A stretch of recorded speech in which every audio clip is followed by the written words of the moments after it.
My name's Neil Schwartz, Century 21 Masters. We have an office in Walnut, Glendora, and Covina. We have 3 different offices. We're actually in the process of opening an office in Irvine as we speak, and another one in the San Fernando Valley. So lots of good things happening. I know people talk about the market's not good and things are down and things aren't happening.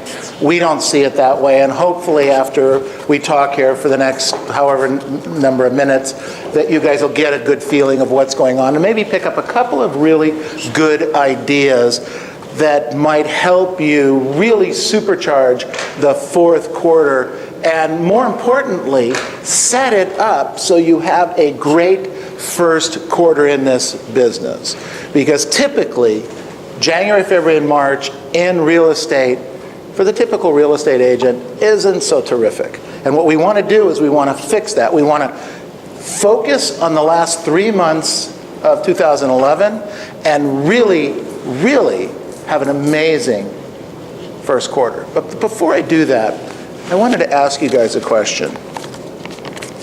Who would like this $100 bill? I do. $100 bill. Who would like this $100 bill?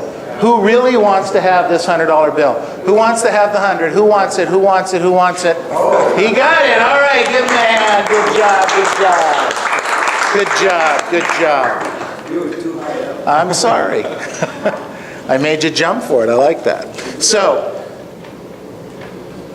let me ask you something. Now, I saw some of you guys moving, and some of you going, and a lot of you raised your hand. You put your hands up in the air and said, hey, you know, I'm in. How about the 100 for me? Pablo, after I asked about by the 4th time, came over here, walked around, and took it. Let me ask you guys a question. Why didn't all of you get up and do it? Why didn't you guys in the back get up, race up here, and grab that $100 out of my hand? Because you certainly had plenty of time to do it. And Pablo's here in the front row, but there's 3 other people. Why didn't you do it? Anybody want to share? So let me give you a couple thoughts. One of the reasons you didn't want to do it is because, first of all, you didn't know if I was serious. Am I going to really give you the $100? Are you going to be able to keep the $100? Or are you going to make yourself look foolish and run up here and try to take the money and I'm going to, no, you can't have it, and put it back in my pocket, okay? Write this down.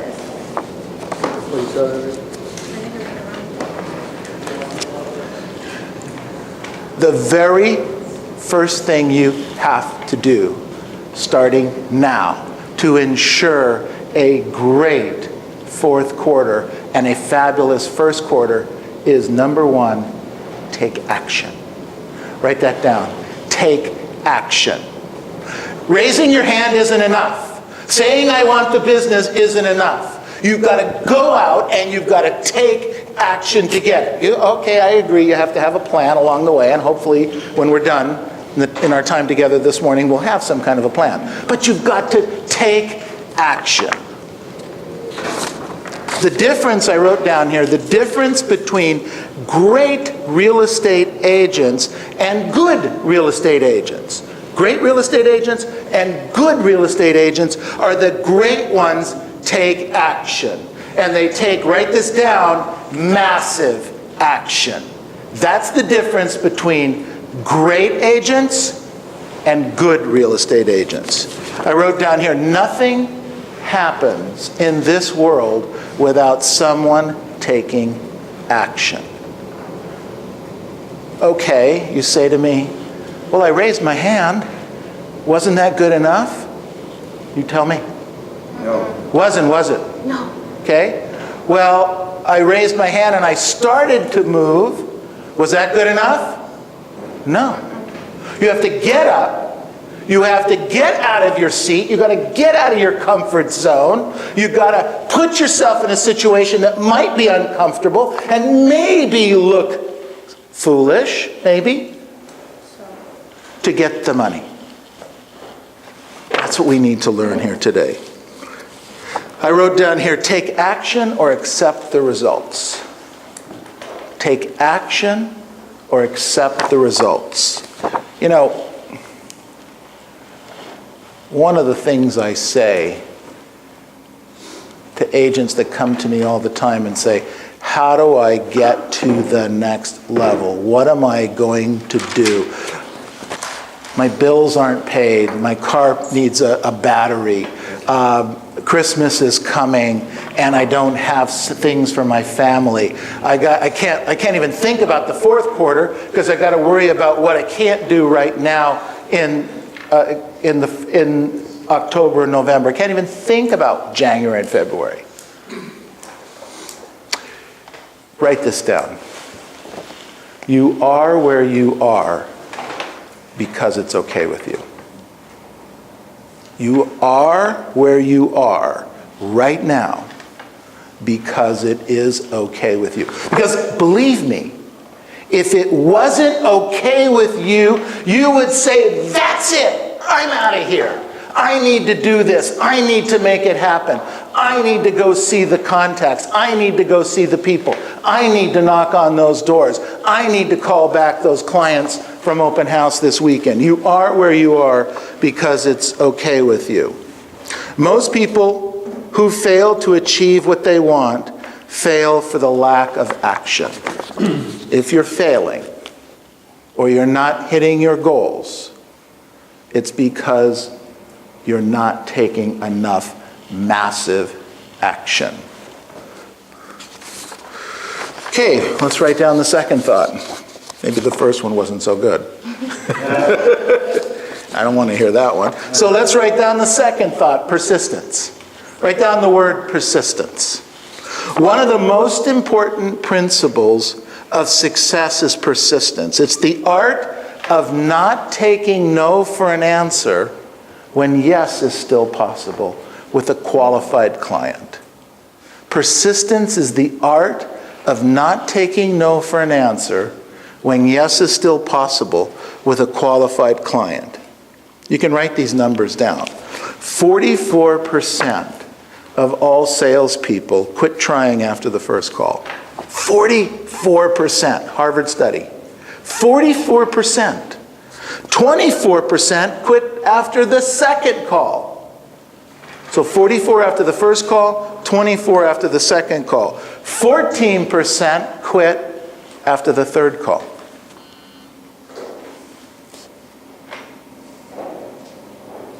And 12% quit after the fourth call. Curious, just you could write this down for yourself. You don't have to share it. When do you quit? First call? You call a client and they say, nah, I'm not really interested. Do you call back? Okay. Do you call back the third time? Do you call back the fourth time? These are the numbers. 94%. These are the numbers.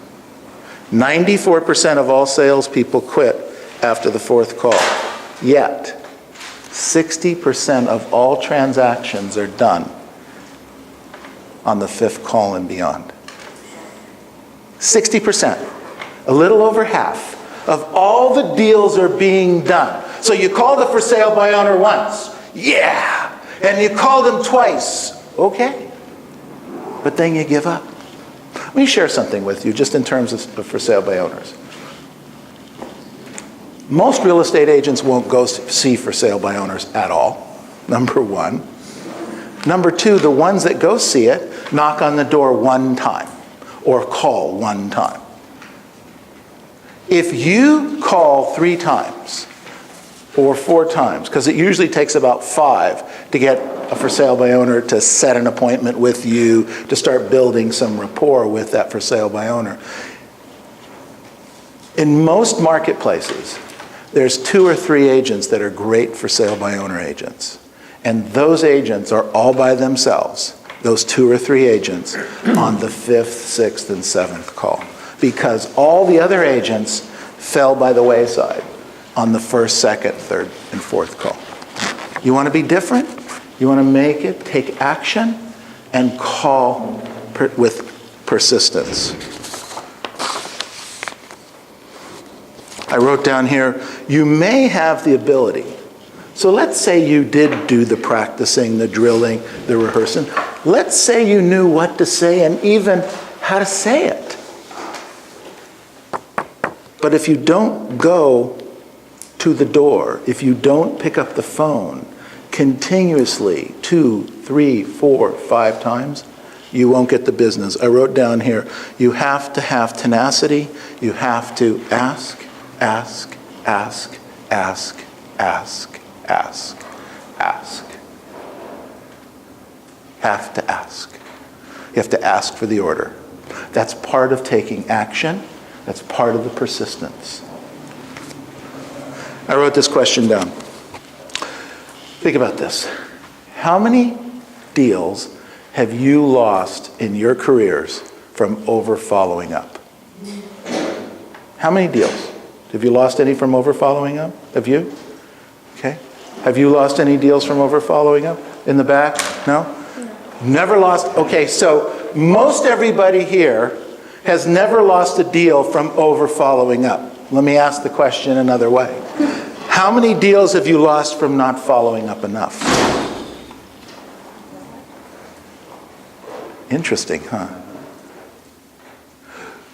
What do you got to lose? Let's do some over following up. Let's get the client to say, back off, back off. At which point, I usually say, the script is, I understand, and I just want to be there for the time and the moment that you're looking to list your home or you really want to buy a home. So you really want to work with that kind of a person, or would you rather work with somebody who never cares about you, never calls, never brings you information, never updates you? Which would you prefer? What are they going to tell you? If they're serious, what are they going to say? They want the information. Now, the ones who aren't serious are going to say, hey, buddy, leave me alone. Great. Best thing that could ever happen to you. Best thing that could ever happen to you. Get rid of those people who you think are prospects, but they're really what? Suspects. They're not really prospect. Prospect is somebody that's going to do something now or in the very near future. A suspect is somebody who talks the story, but when you ask them the pointed questions, they cave. They're really not prospects. So how many deals have you lost from over following up? How many deals have you lost from not following up enough? So now write this one down. SW, write down SW, SW. Again? 4 times. SW, SW, SW, SW. You're going to have SW 4 times. Everybody got it? So anytime you're asking somebody for something, a client for information, wanting to set an appointment, doing a follow-up call, this is what you got to be thinking. Some will, some won't. So what? Someone else is waiting. Some will, some won't. So what? Someone's waiting. Okay, so circle so what? So you know why we do this? You know why we're all worried about that one lead? You know why you can't let go of that one lead? Anybody? Because you don't have any others. Because you didn't prospect. You didn't generate leads. So you want to hold on to that one until it's gone, gone, gone. Or there's nothing left to it. Because that means if you don't have a lead, now you're going to have to go out and do what? The P word. Prospect. Yeah. I wrote down here, it's a numbers game, and you cannot skip steps. This is a numbers game. This business is a numbers game, and you cannot skip steps. Next point. Practice. Practice. Practice, practice, practice. One of life's reality is that major improvements take time. They don't happen overnight. Major improvements don't happen overnight. Becoming a master takes time. You have to, and I wrote down here, practice, practice, practice, practice. You have to continually be practicing in this business. I wrote down here, make a commitment to keep getting better every day and in every way you possibly can. Learn your scripts, learn your dialogues, get better at talking. Look, I'm up here talking today as much to help you as it is to help me, because I'm going to take that videotape and I'm going to review it, okay? I have a deal with Mike Ferry that anytime I tape something, I can send it to him and he'll review it. He usually tears me apart, and that's the end of that conversation. But I'm in for the practice. I'm in for the learning. I'm constantly trying to get better at communicating. If I can think about this for a second. If I can get better at communicating to you, on helping you do better in this job for you and communicating so that your clients can get the better job done, etc., don't we all win? So I have to get better to help you get better so you can turn around and communicate better with your clients, your sphere, your past clients. It's all a building process. We all have to be practicing all the time. Somewhere, someplace, someone is practicing. And when you meet them, they will beat you. That's the truth. You go on a listing presentation, you better know what you're talking about in today's economy. You know, just as a side note, are real estate agents, is the business getting harder or easier? Is the business getting harder or easier? Guys, gals, come on. It's more difficult, okay? It is more difficult. Is your competition as good as they were 5 years ago? Better or worse? Better. Your competition's getting better. Your competition's getting better every single day. People are learning, they're working on their scripts, they're working on their dialogues, they're working on what to say and how to say it constantly. They're videotaping. As an example, in our office, we videotape our listing presentations two times a week. So we have it set up in our company where you can come in, take the listing presentation, videotape it, and then we will review it, critique it with you. We do the audio taping of it probably 3 days a week in our base class. We think it's important because it's important for you to see it and hear it. It's amazing what you see, it, no matter how good an agent is, when they get it on the videotape and it's there for immortality. Wow! Where did I do that? That's amazing. Videotape this stuff. And just keep, okay, if you're not terrific today, I'm telling you, you videotape it and you do it every week for the next 6 or 8 or 10 weeks, how much better would you be? Your competition is practicing right now. Your competition is practicing right now. Are you? Congratulations, a lot of you guys are here, just to get this information. It's a good job, because there's probably a few thousand people that could hear this and it would benefit them. Yes or no? Yes. Okay, good. Somewhere, someplace, someone is practicing, and when you meet them, they will beat you. Okay, write this down. The extra mile is never crowded. The extra mile is never crowded.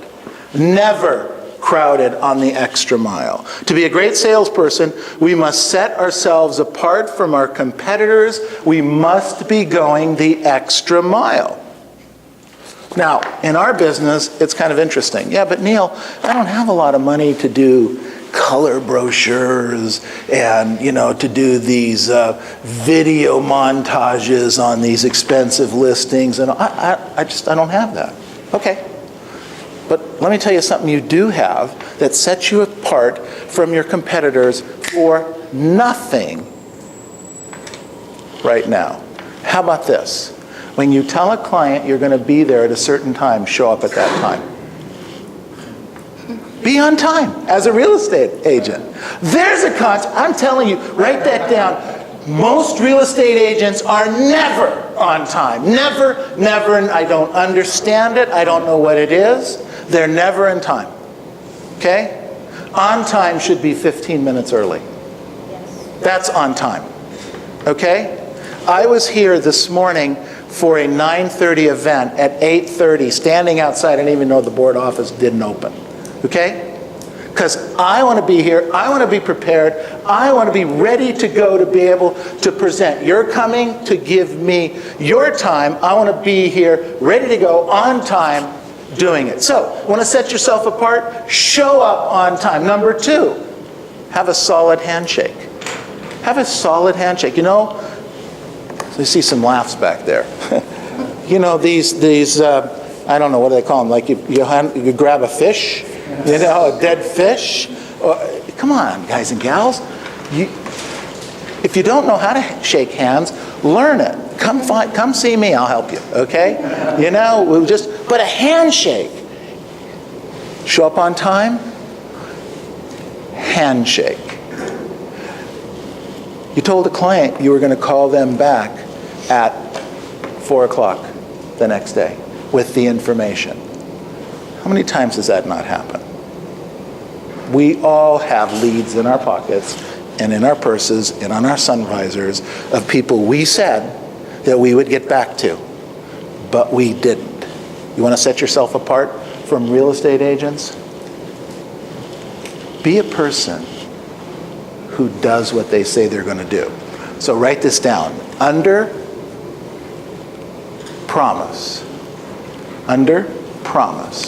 and over deliver. These are basics in life. These are basics in selling. You can set yourself apart from the client. This part of the extra mile, this is this to me is standard 101 selling. And yet, if you do these things, you set yourself apart from the client. Dress for success. Okay? Guys and gals, your clients are spending $15,000 to $30,000 with you. Okay? The commissions, so we think of it in terms of if you've got a $300,000 house, that it's $9,000 the way we look at it, because half goes to the selling broker, half goes to the listing broker. Everybody agree with me? But the client, how do they look at it? They're writing a check for $18,000 to us, and we don't even look like we're professionals. Okay, you don't want to wear a tie, don't wear a tie. But my gosh, make sure your shoes are shined. Women, make sure your nails are done. You don't have to go to a manicurist. That's not what I'm talking about. You don't have to spend $10, guys, to get your shoes shined. You can go down here and get some of that, what is it called, kiwi? Kiwi shoe shine? Yeah. You can I still do my own shoes. Can't figure out how to get the kids to do it yet. And the grandkids are too young. I'm going to get the grandkids to do this. All right. Okay, so I wrote down here, the extra mile is not crowded. It's not hard to show up on time, call your clients back in a timely manner, call your clients back when you said you were going to do. How about communicating with your listings and your buyers weekly? How about talking to your sellers on your listings every week? 6-8 years ago, we would have a listing, and it would sell pretty quickly. We didn't have to have all these conversations. Now, listings aren't selling quite that fast, are they? So you have to be keeping in contact with your sellers. And the only time the sellers hear from you is when you call them back for a price reduction.